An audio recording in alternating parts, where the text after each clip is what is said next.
আল্লাহর কোন বান্দা যখন আল্লাহর রাস্তা হারিয়ে, সিরাত মুস্তাকিমের রাস্তা হারিয়ে এইরকম ডানে বামে মরুভূমির দিকে কোথাও চলে যায়, আবার যখন বান্দা আল্লাহ সুবহানাহু ওয়া তাআলার সামনে এসে ওই উটের মতো দাঁড়িয়ে যায়, এই মরুভূমির ওট পাওয়া লোক যত না আনন্দ হয়, তার থেকে লক্ষ লক্ষ গুণ বেশি আনন্দ হয় আল্লাহ রাব্বুল আলামিন সুবহানাল্লাহ।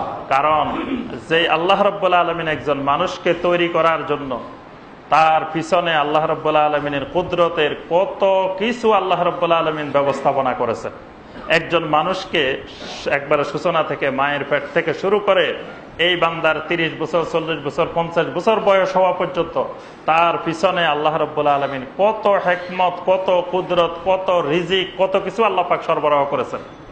এত বিশাল নিয়ামত সরবরাহ করার পরে আল্লাহর এই বান্দা যখন আল্লাহ থেকে হারিয়ে যায়, যখন আল্লাহ থেকে বিমুখ হয়ে যায়, তখন আল্লাহ রাব্বুল আলামিনের কত বিশাল মনে কষ্ট যায়।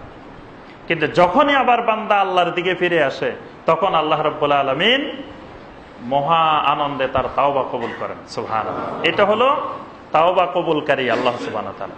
আর বান্দা গুনাহ করে তাওবা করা, এটা আল্লাহর পছন্দের কাজ। বান্দা গুনাহ না করা, এটাও আল্লাহর পছন্দের না। মানে আল্লাহ সুবহানাহু ওয়া তাআলা মানুষকে তৈরি করেছেন গুনার উপাদান দিয়ে। আল্লাহ পাক ফেরেশতাদেরকে, মালাইকাদেরকে তৈরি করেছেন, মালাইকাদের মধ্যে গুনার কোনো উপাদান নাই। তারা ইচ্ছা করলেও গুনাহ করতে পারবে না। গুনাহ করতে হলে কিন্তু গুনার কিছু উপাদান লাগে, উপাদান না হলে গুনাহ করতে পারে না। মালাইকাদের মধ্যে সেই গুনাহ করার ক্ষমতাই আল্লাহ দেন নাই। কিন্তু এই মানুষকে, আশরাফুল মাখলুকাতকে আল্লাহ রাব্বুল আলামিন তৈরি করেছেন গুনাহ করার মৌলিক উপাদান দিয়ে। সুতরাং এরা গুনাহ করবে, এটাই স্বাভাবিক। গুনাহ করবে না, এটা অস্বাভাবিক বিষয়। যদি আল্লাহর কোনো বান্দা বলে আমি কোনো গুনাহ করি না, তাহলে সে মিথ্যা কথা বলে। কারণ আল্লাহর বান্দা মানুষ মানেই তিনি গুনাহ করবেন। তার সৃষ্টির উপাদানের মধ্যেই গুনার উপাদান নিহিত আছে, তার মধ্যে গুনার ক্ষমতাগুলা, গুনার উপাদানগুলা আছে। সুতরাং গুনাহ করবেন, কিন্তু মুমিনদের পরিচয় হলো তারা গুনাহ করার পরে আবার আল্লাহ সুবহানাহু ওয়া তাআলার দিকে ফিরে আসবে। ইন্নামাত তাওবাতু আলাল্লাহি লিল্লাযিনা ইয়ামালুনা সুআ বিজাহালাতিন সুম্মা ইয়াতুবুনা মিন কারিব ফাউলাইকা ইয়াতুবুল্লাহু আলাইহিম। আল্লাহ রাব্বুল আলামিন বলেন, ইন্নামাত তাওবাতু আলাল্লাহ, আল্লাহ সুবহানাহু ওয়া তাআলার নিকট তাওবা হলো শুধু ওই সমস্ত মানুষের জন্য, লিল্লাযিনা ইয়ামালুনা সুআ বিজাহালাতিন, যারা জাহালতের কারণে, মূর্খতার কারণে কোনো গুনার কাজ, অন্যায় কাজ করে ফেলায়, ইচ্ছা করে করে না, জাহালতের কারণে। এই জাহালতটা দুই রকম হতে পারে। এক জাহালত হলো তিনি জানেনই না বিষয়টা, এটা যে গুনাহ, এটা যে অপরাধ, এটা উনি বুঝেন নাই, এটা একটা জাহালত। আরেকটা জাহালত হলো উনি এটা গুনাহ জানতেন, কিন্তু শয়তান তাকে এত বেশি প্ররোচনা করেছে, তিনি এটা যে গুনাহ ওই সময় ওইটা ভুলে গেছেন। এটাও একটা জাহালত। শয়তানের প্ররোচনায়, শয়তানের খেলায়, শয়তানের ধাক্কায় সেই যে ওই সময় মূর্খের মতো হয়ে গেছে, জাহালত হয়ে গেছে। এই জাহালতের কারণে যারা গুনার কাজ করে ফেলায়, সুম্মা ইয়াতুবুনা মিন কারিব, অতঃপর অতি দ্রুত তাড়াতাড়ি তাওবার দিকে ফিরে আসে। সুবহানাল্লাহ। আল্লাহ পাক বলেন ইয়াতুবুনা মিন কারিব, একেবারে নিকটে। মানে গুনাহ করে শেষ করার সাথে সাথে তার জাহালত দূর হয়ে গেছে, এখন বুঝে গেছে হায়রে আমি তো যে কাজটা করছি এটা ভুল করে ফেলছি। আল্লাহ পাক বলেন সুম্মা ইয়াতুবুনা মিন কারিব, অতঃপর তাড়াতাড়ি যখন এদিকে ফিরে আসে, ফাউলাইকা ইয়াতুবুল্লাহু আলাইহিম, আল্লাহ রাব্বুল আলামিন সাথে সাথে ওই বান্দার প্রতি তওবা কবুলকারী হয়ে যান। সুবহানাল্লাহ। কিন্তু যদি বলে না গুনাহ করছি, আরো করিনি, আরো করতে করতে আমার বয়স 80 বছর হোক, তারপরে একদিন ইমাম সাহেবের ডেকে আনি, সব গুনার জন্য একসাথে তওবা করে ফেলবো। অনেকে এরকম ধারণা করে বসে থাকে যে গুনাহ একটা দুটা আনা করছি, আরো করি, আরো করতে থাকি। এখন জোয়ান বয়স, এখন তো গুনাহ করার বয়স, তো গুনাহ করতে থাকি। যে সময় বুড়া হয়ে যাবো আর গুনাহ করার শক্তি থাকবে না, তো সেই সময় একদিন মসজিদের ইমাম সাহেবের দাওয়াত দিয়ে একেবারে আমার আগের, পিছের, সামনের, ডাইনের, বামের সব গুনার জন্য একসাথে তওবা করে ফেলবো। এরকম তওবার নাটক আমাদের দেশে সাজানো হয়, যে মানুষ মরে যাইতেছে, বলে যে ইমাম সাহেব হুজুর তাড়াতাড়ি আসেন, তাড়াতাড়ি আসেন, আমার আব্বা মারা যাচ্ছে, একটু তওবা করাই দেন। ইসলামে একজনের আরেকজন তওবা করাইতে পারে না। এরকম কোন পদ্ধতি নাই যে আমি আপনারে তওবা করাই দিব, আপনি আমাকে তওবা করাই দিবেন, এরকম কোন পদ্ধতি ইসলামে নাই। তওবার পদ্ধতি হলো নিজে নিজে করতে হয়, এটা আরেকজন লাগে না, দ্বিতীয় ব্যক্তি লাগে না। তওবা করতে হয় নিজে নিজে, কিন্তু তওবা না জানার কারণে মানুষ মনে করে যে আরেকজনকে দিয়ে তওবা করে। তওবার জন্য কোনো নির্দিষ্ট দোয়া, দরুদ, ইস্তেগফার লাগে না। তওবার জন্য কয়টা জিনিস লাগে? আল্লাহর হক হইলে 3টা জিনিস লাগবে, বান্দার হক হইলে 4টা জিনিস লাগবে। আল্লাহর হক হইলে কি কি লাগবে? 1 নম্বর হলো অতীতে যেই গুনাহটা করে ফেলেছি, যেই অপরাধটা, যেই কবিরা গুনাহটা করে ফেলেছি, এই কবিরা গুনাহটার জন্য অনুশোচনা আসা, যে আমি যে কাজটা করে ফেলেছি, এই কাজটা গুনার কাজ করে ফেলেছি, এই কাজটা আমি কবিরা গুনার কাজ করে ফেলেছি, এই কাজটা আমি ঠিক করি নাই, এই অনুশোচনা মনের ভিতরে আসা। এটা হলো 1 নম্বর কাজ।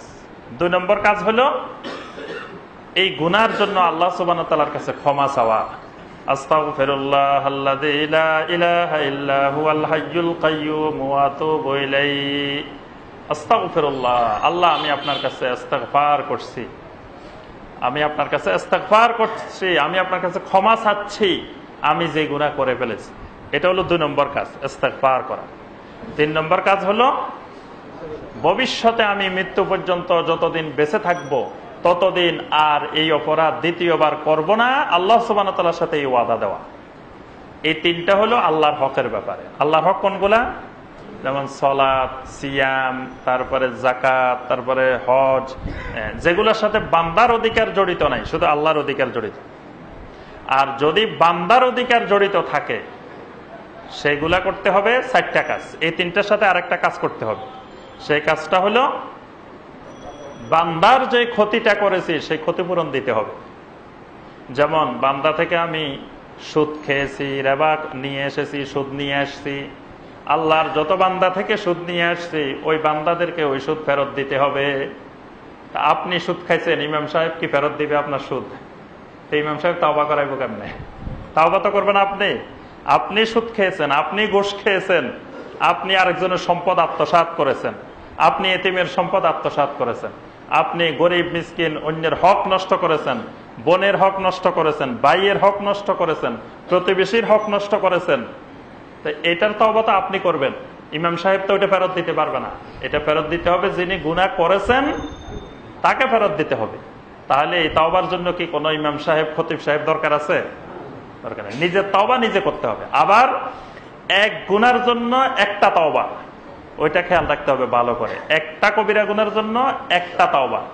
আপনি যদি 25টা কবিরা গুনাহ করেন, 25টা কবিরা গুনার জন্য 25 বার তওবা করতে হবে। 25টা আলাদা আলাদা তওবা। সব গুনাহ মিলে এক তওবা কাজ হবে না। বুঝতে পারছেন? এই জন্য 1 নম্বর কাজ হলো প্রথম আপনাকে জানতে হবে যে কবিরা গুনাহ কোনগুলা। কবিরা গুনাহ জানান না, কোনটা কবিরা গুনাহ, কোনটা শিরিক, কোনটা কি তাও জানান না, তা আপনি কিসের তওবা করবেন? 1 নম্বরে জানতে হবে যে কোনটা কোনটা কবিরা গুনাহ। কবিরা গুনার বই আছে, ইমাম আয-যাহাবী রাহিমাহুল্লাহ কিতাবুল কাবায়ের কবিরা গুনার বই লিখেছেন। আপনি 1 নম্বর কাজ হলো বইটা কিনবেন, কিনে ওখানে যে কবিরা গুনাহগুলোর বর্ণনা দেওয়া আছে সুন্দর করে একটা একটা করে, এবার আপনি দেখবেন এই কবিরা গুনাহগুলোর মধ্যে থেকে আপনি কয়টা করছেন। এখানে ধরেন 72টা 75টা কবিরা গুনাহ আছে, আবার কোন কোন কিতাবে দেখবেন 100টার উপরেও আছে। এই কবিরা গুনাহগুলোর মধ্যে থেকে আপনি আপনি লিখতে থাকেন আলাদা করে বা দাগ দিতে থাকেন আপনি কয়টা করছেন। এই পর্যন্ত এই বয়সে হয়তো 35টা করছেন বা 40টা করছেন বা 50টা করছেন। এই 50টা আপনি দাগ দিলেন। দাগ দেওয়ার পরে এবার একটা একটা করে আপনার তাওবা শুরু করতে হবে। 50টার এক তাওবা কাজ হবে না, 50টার জন্য 50টা তাওবা লাগবে। এটা খুব মনোযোগ দিয়ে শুনতে হবে, ভালো করে বুঝতে হবে যে 50টা কবিরা গুনাহ যদি করে থাকেন তো 50টা তাওবা করতে হবে আলাদা আলাদা, একটা তাওবা কাজ হবে না। আপনি 1 নম্বর থেকে শুরু করলেন যে 1 নম্বর আমি কবিরা গুনাহ করেছি এটা, যেমন 1 নম্বর কবিরা গুনাহ আমি সুদ খেয়েছি, বাস এবার 1 নম্বর কবিরা গুনাহ তাওবা শুরু করেন। 1 নম্বর কবিরা গুনার জন্য আপনার 4টা কাজ করতে হবে। 3টা কাজ আপনি সহজে করতে পারবেন নিজে নিজে, কিন্তু একটা কাজ খুব জটিল, সেটা হলো ওই সুদ আপনাকে ফেরত দিতে হবে।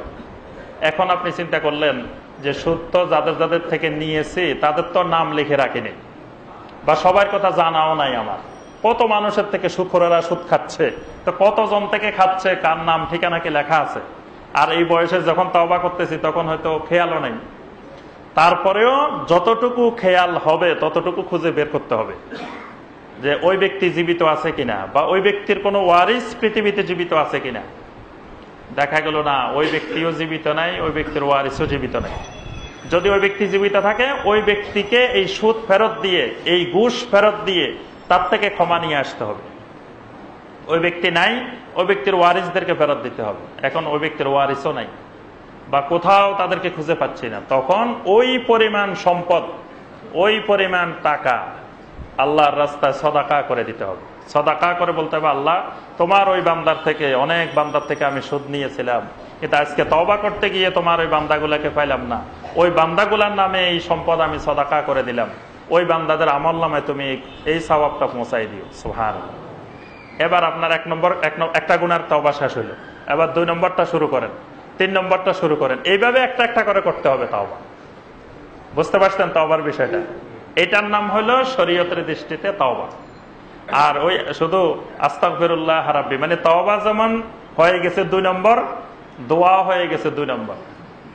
আমাদের দেশে দোয়া পড়ায়, আস্তাগফিরুল্লাহ রাব্বি মিন কুল্লি যামবি ওয়া আতুবু ইলাইহি লা হাওলা ওয়ালা কুওয়াতা ইল্লা বিল্লাহিল আলিয়্যিল আযীম। এটা পারেন না আপনারা? এটা মনে হয় সবাই পারে, কিন্তু হাদিসেরটা যদি বলি, আস্তাগফিরুল্লাহ আল্লাযী লা ইলাহা ইল্লা হুয়াল হাইয়ুল কাইয়্যুম ওয়া আতুবু ইলাইহি, এটা কিন্তু সবাই পারে না, অনেকে পারে না। যারা আগে থেকে আমাদের নিয়মিত মুসল্লি তারা আলহামদুলিল্লাহ পারেন, অনেকে যারা নতুন আসছেন অনেকে এটা শুনেও না, এরকমও আছে। অথচ আস্তাগফিরুল্লাহ রাব্বি মিন কুল্লি যামবিন যেটা বলি, এটা দুনিয়ার কোনো হাদিসে নাই। এটা নবী সাল্লাল্লাহু আলাইহি ওয়াসাল্লাম এই ইস্তিগফার উম্মতকে শিখান নাই, অথচ ওইটা দিয়ে চলতেছে আমাদের দেশে। তবে আমরা ছোটবেলায় থাকতে কত পীর সাহেবেরা আসতেন, হুজুরেরা আসতেন, গামছা ধরাই একেবারে এরকম বসে আছে, এদিকে গামছা একটা, এদিকে একটা, এদিকে একটা, একেবারে মহব্বতের সাথে গামছা ধরি হুজুর পড়াইতেছে আস্তাগফিরুল্লাহ রাব্বি মিন কুল্লি যামবিন, সবার তওবা করে ফেলতেছে। নাউজুবিল্লাহ। নবী সাল্লাল্লাহু আলাইহি সাল্লাম, সাহাবায়ে কেরাম জীবনে কোনোদিন আল্লাহর কোন বান্দাকে এই পদ্ধতিতে তওবা করান নাই। এটা নিজস্ব বানানো তাওবার পদ্ধতি, তাওবার দোয়া। এজন্য তাওবা করতে হবে আল্লাহ সুবহানাহু ওয়া তাআলা যেভাবে তাওবার পদ্ধতি শিখিয়েছেন, আল্লাহ রাসূল সাল্লাল্লাহু আলাইহি ওয়াসাল্লাম যেভাবে শিখিয়েছেন সেভাবে তাওবা করতে হবে। তাহলেই আল্লাহ সুবহানাহু ওয়া তাআলা সেই তাওবা কবুল করবেন। এই তাওবা কবুল করা আল্লাহ সুবহানাহু ওয়া তাআলার একটি বড় পরিচয়, যে তিনি বান্দার তাওবা কবুল করেন। এবং তাওবা যদি কবুল হয়ে যায়, তাহলে ওই অপরাধের জন্য আর আখেরাতে, কবরে আর কোনো শাস্তি হবে না। কিন্তু যদি যতক্ষণ পর্যন্ত ওই গুনাহটার তওবা না হবে, তা আপনাকে নিশ্চিত ধরে নিতে হবে যে আমি কবরে যাওয়ার পরে এই গুনাহটার জন্য আমার শাস্তি হবে, জাহান্নামে এই গুনাহটার জন্য আমার শাস্তি হবে। হয়তো আমার আকীদা বিশুদ্ধ ছিল, আমার তাওহীদ বিশুদ্ধ ছিল, ঈমান বিশুদ্ধ ছিল, ঈমান বিশুদ্ধতার কারণে আমি এক সময় জান্নাতে আসব, কিন্তু ওই কবিরা গুনাহটার জন্য শাস্তি ভোগ করে তারপরে আসতে হবে। আপনি ঈমান বিশুদ্ধ, তাওহীদ আছে, শিরক মুক্ত, তার অর্থ এই নয় যে আমার ওই গুনার শাস্তি হবে না। যদি একটা কবিরা গুনাহ আমার জীবনে থাকে, তো ওই কবিরা গুনার জন্য আল্লাহ পাক আমাকে শাস্তি দিবেন। এই জন্য প্রথম আমরা যে পদ্ধতি বললাম, যে কবিরা গুনাহ কয়টা আছে সেটা বের করেন। আগে কবিরা গুনাহ আমার আপনার মধ্যে কয়টা আছে? এখানে আমরা যারা আছি একজনও নাই, আমি সহ, যে আমাদের কবিরা গুনাহ নাই। আছেন কেউ? আমাদের দেশে যারা ওলি দাবি করে, ওলি সাহেব, ওই ওলি সাহেবেরা কেউ কি কবিরা গুনাহ থেকে মুক্ত? এরকম ওলি সাহেব বাংলাদেশে আছে? কেউ নাই। সবাই কবিরা গুনাহের মধ্যে আমরা লিপ্ত আছি। এবং হিসাব করলে আশ্চর্য হয়ে যাবেন যে এক একজন আমরা কয়টা কবিরা গুনাহের সাথে সংযুক্ত আছি। আপনি ওই বই নিয়ে একটা একটা করে গণে দেখেন, আমরা এক একজন 40টা, 50টা, 70টা, 100টা কবিরা গুনাহওয়ালা মানুষও আমরা এখানে আছি। অথচ এই বিশাল কবিরা গুনাহ লই নিশ্চিন্তে নিরাপদে বসে আছি। মানে অনেকে আছে কোনো চিন্তাও নাই যে 50টা কবিরা গুনাহ জীবনের মধ্যে আছে, 50টার জন্য যদি আল্লাহ পাক 1 বছর করে যদি শাস্তি দেন জাহান্নামের, 50টার জন্য 50 বছর শাস্তি হবে জাহান্নামে। অথচ তিনি ধারণা করতেছেন যে আমি আল্লাহর কাছে খালি এমনি হাত তুললে আল্লাহ সব মাফ করে দিব। ওই কবিরা গুনাহগুলোর জন্য যে তাওবা করতে হবে, এই তাওবার অনুশোচনা, তাওবার চিন্তা চেতনাই হারিয়ে গেছে মুসলিমদের থেকে। আর ওই যে ভেজাল তাওবা বাহির হওয়ার কারণে, নকল তাওবা বাহির হওয়ার কারণে মানুষ মনে করে নিছে যে একবার এক জায়গায় পাগড়ি ধরতে পারলে তো তাওবা হয়ে যাবে, বাস এক পাগড়ি ধরায় শেষ। আমার এই 70টা 100টা কবিরা গুনাহ সব চলে গেছে।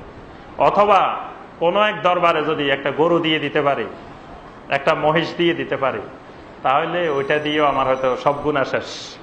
ওই একটা ঘোষ খাওয়াই দিলাম, একটা গরু, একটা মহিষ, একটা ছাগল দিয়ে বাস, ওই হুজুর তো ইঞ্জিন, ওই ওলি সাহেব তো হইলো ইঞ্জিন, ইঞ্জিনে আমাকে টানি বাস জান্নাতে নিন। বিভিন্ন ধরনের মানে কুফরি, শিরকি, মানে দিন বিরোধী চিন্তা চেতনা মুসলিমদের মধ্যে ঢুকে তাওবার যেই ধারণা, তাওবার যে কনসেপ্ট, সে তাওবার কনসেপ্টটা হারিয়ে গেছে।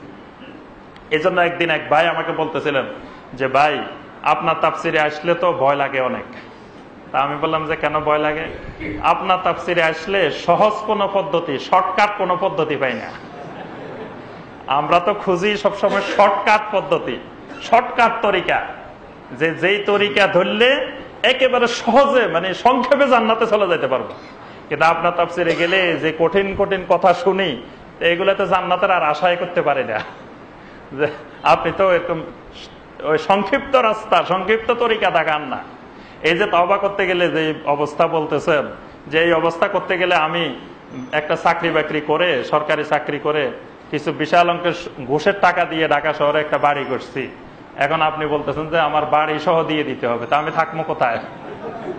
তওবা করতে যাই তো আমার থাকার জায়গায় হারাইতে হবে, আবার বাড়ি করে চলে যাইব, কারণ আমি তো ঘুষের টাকা দিয়ে সব করছি, হালাল টাকা দিয়ে তো কিছু করি নাই ঢাকা শহরে। তো এখন আপনি যে তওবার পদ্ধতি শিখাইতেছেন, এই তওবার পদ্ধতি তো আমার বাড়ি ঘর যা আছে সব যাবে। এবং এক ভাই এরকম তওবা করতে গেছে, তার ছেলেরা বলে দিছে খবরদার তুমি বাড়ি থেকে বাইরে হয়ে যাও, কিন্তু এই আমাদের জায়গা জমিন একটাও বিক্রি করা যাবে না। তুমি হালাল করছো না হারাম করছো এটা তুমি জানো, আমরা জানি না। বাস এখন আর কোনো কিছু বিক্রি করে কোনো কিছু করা যাবে না। তুমি মনে না চাইলে এই বাড়িতে থাকতে তুমি চলে যাও, তো আমরা এই বাড়ি বিক্রি করতে দেব। তাহলে কত জটিল। আর আপনি যদি ওই বিভিন্ন দরবারে দরবারে ঘুরেন, সেখানে এই কথা পাবেন না। সেখানে তো আপনাকে বলবো যে আপনি আরে মিয়া 10,000 টাকা দিয়ে দেন আমার পকেটে, বাস আপনারা আমি জান্নাতে নিয়ে যাব, আপনার জান্নাতে জামিনদার আমি আছি, বাস। তা আপনি এত বড় বাড়ি বিক্রি করার দরকার কি? এখান থেকে আপনি 50,000 টাকা লই যে ওখানে দিলেই তো হইলো, আপনি জান্নাতের জামিন পাই গেলেন।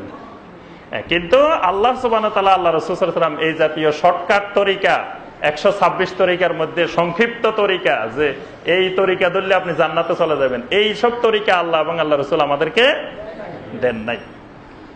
ওয়ায়াফু আনিস সাইয়্যাত, আল্লাহ রাব্বুল আলামিনের আরেকটা পরিচয় হলো তিনি বান্দার গুনাহ মাফ করে দেন। সুবহানাল্লাহ। ওয়া ইয়ালামু মা তাফআলুন, আর আল্লাহ রাব্বুল আলামিন তোমরা যা কিছু করো সে সম্পর্কে তিনি জানেন। সুবহানাল্লাহ। গুনাহ তো খালি মাফ করেন না, গুনাহ তো মাফ করেনই, করার পরে কি করেন? ওই গুনাহগুলাকে আবার আল্লাহ সুবহানাহু ওয়া তাআলা নেকিতেও রূপান্তর করে দেন। সুবহানাল্লাহ। ধরেন আমি আপনি এই 50টা কবিরা গুনাহ করছি, 50টা কবিরা গুনাহ, ধরেন 50 বস্তা কবিরা গুনাহ করছেন, তো এই 50টা গুনার জন্য যদি তওবা করেন, তো 50টা বস্তা কবিরা গুনাহ 50 বস্তা নেকি হয়ে যাবে। সুবহানাল্লাহ। আল্লাহ পাক মাফ করার পরে ওইগুলাকে আবার ফেলে দিবেন না, ওইগুলাকে, ওই গুনাহগুলাকে আবার আল্লাহ সুবহানাহু ওয়া তাআলা নেকিতেও রূপান্তর করে দিবেন। সুবহানাল্লাহ। আল্লাহ